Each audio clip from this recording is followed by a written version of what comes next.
Today I'm going to demonstrate Univa Grid Engine running on Google Compute Engine managed by Univa Unicloud. I will use the Google Compute Engine G-Cloud command line tool as well as the Google Compute Engine web interface for this demonstration. Unicloud is a configuration management tool that we use at Univa to quickly deploy Univa Grid Engine clusters onto physical and cloud infrastructure. This demonstration assumes that you have a Google Compute Engine account and that your account has enough permissions to create a new P12 key for use later in the demonstration. Now let's get started.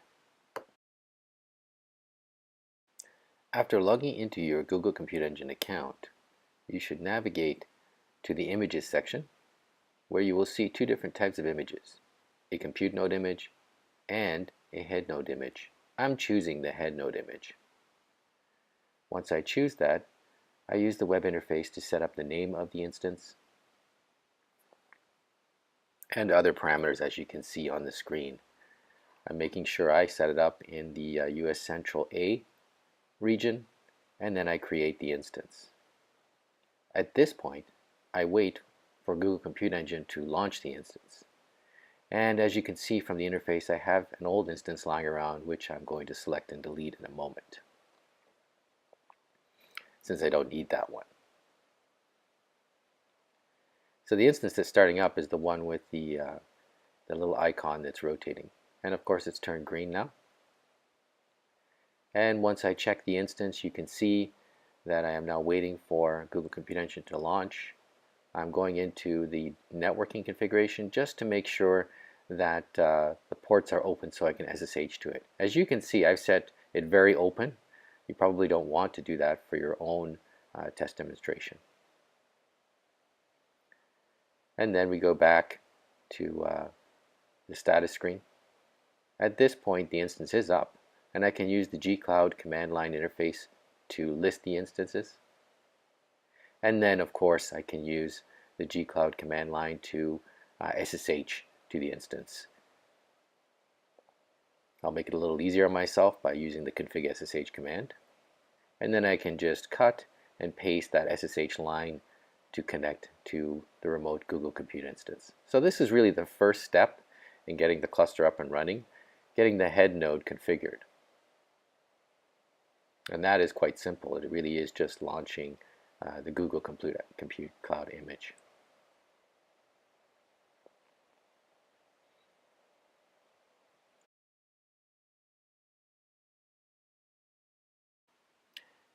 Now we can run the qhost command to see that the cluster is up and running, and you can see that the head node is operating as expected. And then once we have the head node configured and that Grid Engine is up via the qhost command,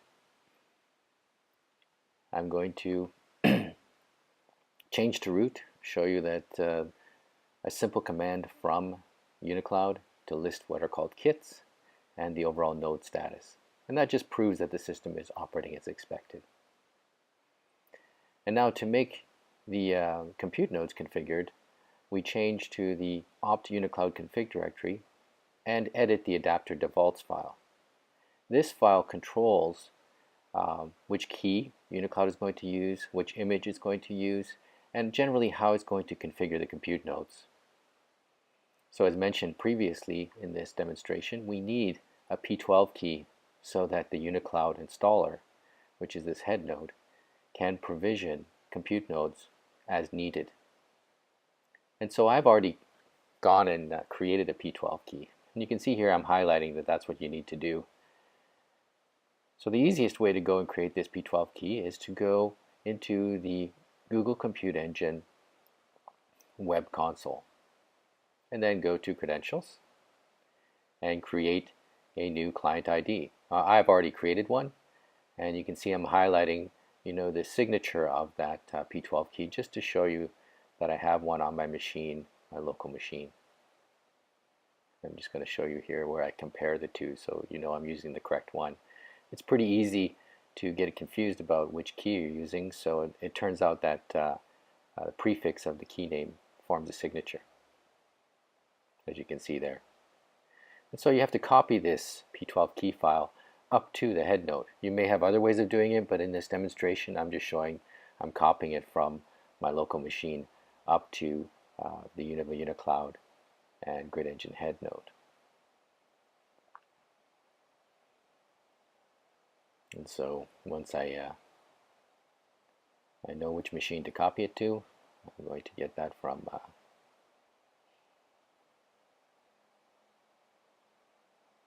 as you can see, I'm exiting out so I can figure out what the full SSH name is. And then I copy that and paste it so that we can copy the files up. This is a very small file, so it should only take a second or so. Obviously, typing takes longer.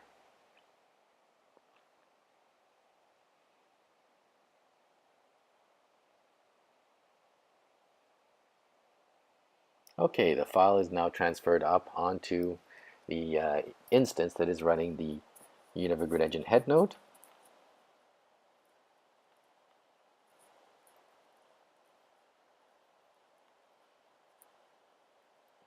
And what you need to do with this key is you need to configure it in the adapter defaults GoogleComputeEngine file. And that will involve, of course, just putting that into that key equals value that you see on the screen. One important thing to remember is that you need to edit this resource adapter config file as an administrator or as root. And you have to copy that ComputeEngine key to an appropriate directory.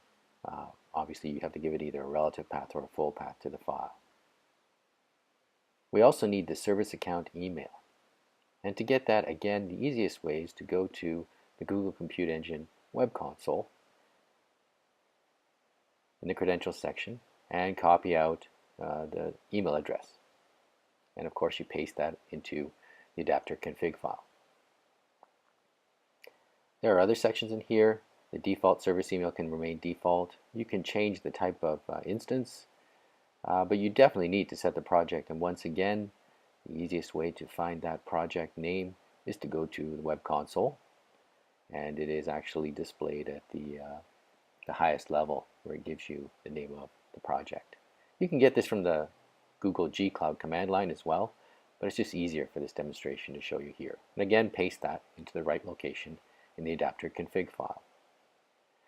There are other parameters here which in general you want to leave, except for the images, because this is the image URL that UniCloud will use to launch the compute nodes. So you go back to the images in Google Compute Engine console. This time select the compute image instance, not the head node. It's important that you make sure you select the correct one, otherwise it just won't work properly. And we need the full URI, so you'll need to click on the rest button, and from there highlight and select the full URI for the image. As you can see, that's what I'm doing here. And copying that and then pasting it into the adapter config file. And you can see there's a few more parameters. It's important to see here that the user that will be enabled on the compute nodes will be the CentOS user, not the root user. That's when those compute nodes are launched. And I'm following along in the simple instruction guide as well, which comes with UniCloud.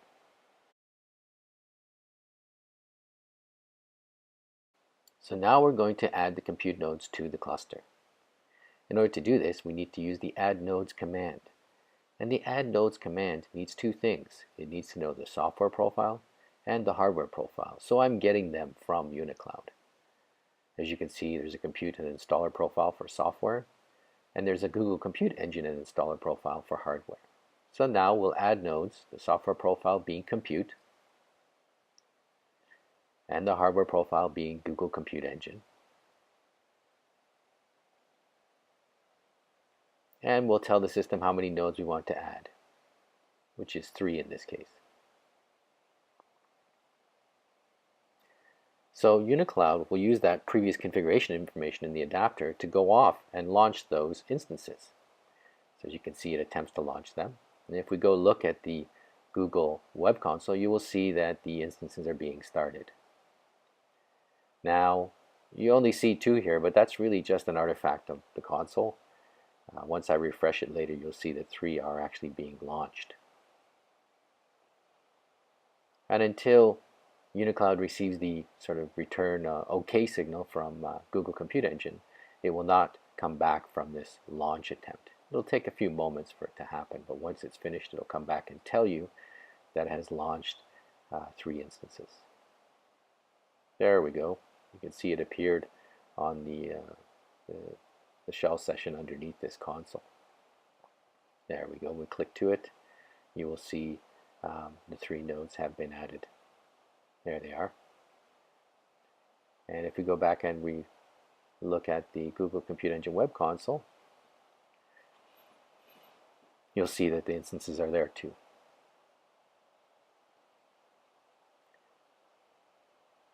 If we look at the node status in UniCloud, you will see that each node has this discovered active state. It means that Google Compute Engine has launched the node, but UniCloud is still configuring the node. Once it changes to installed active, it means that UniCloud has finished configuring it. So it really does take a few more moments for the system to configure itself. It is a distributed system. It takes some time for the system to install all the components, configure them, and get them up and running. But you can see even now, Grid Engine has those nodes automatically added to the cluster. So we have 3 compute nodes in our Grid Engine cluster. They're just not quite up and running yet. And behind the scenes, Puppet is actually configuring the components on those compute nodes, and then UniCloud is connecting those compute nodes into the cluster dynamically.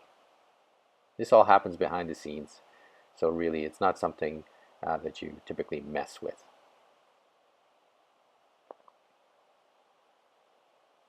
And once we refresh, you can see, as I mentioned before, there are 3 compute nodes added to the cluster.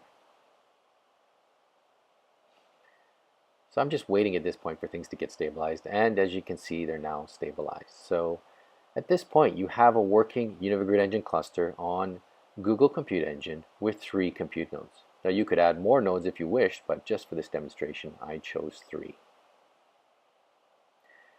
And we're really finished at this point. We have a working cluster.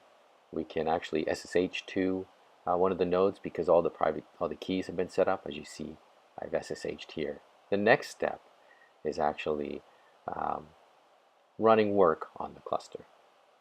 The qsub command submits work into Grid Engine. So I'm going to submit an extremely simple job that really does nothing but sleep. And then I'll submit it a few more times. So you can see almost immediately that job started running. And we'll submit a few more just to fill up the cluster. And of course those jobs have started running. And there are 3 nodes in the system. By default, we're really only running 1 job per node. So the other jobs remained queued and waiting, as you can see.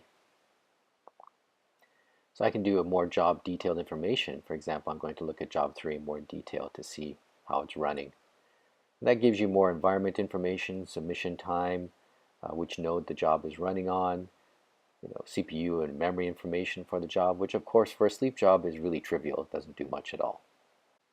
The next step is to delete nodes from the cluster once you are finished with them. Using the delete node command, we can use wildcards to delete all of the nodes in our cluster. This will take some time to complete, and I find this is typically the slowest part of Google Compute Engine, the actual removal of nodes from the cluster. So I'm not going to wait for the entire time while it deletes, and I will skip ahead to the point where the nodes are removed. The final step in removing the whole cluster is deleting the head node. You just simply select it and delete it. Once this is done, then the whole cluster has been removed from Google Compute Engine. This concludes the demonstration, and I hope you can see it's quite straightforward to create a UniView Grid Engine cluster in Google Compute Engine with a few simple steps and configuration. If you have any questions, you can contact me at my email, which is displayed on the screen. Thank you very much.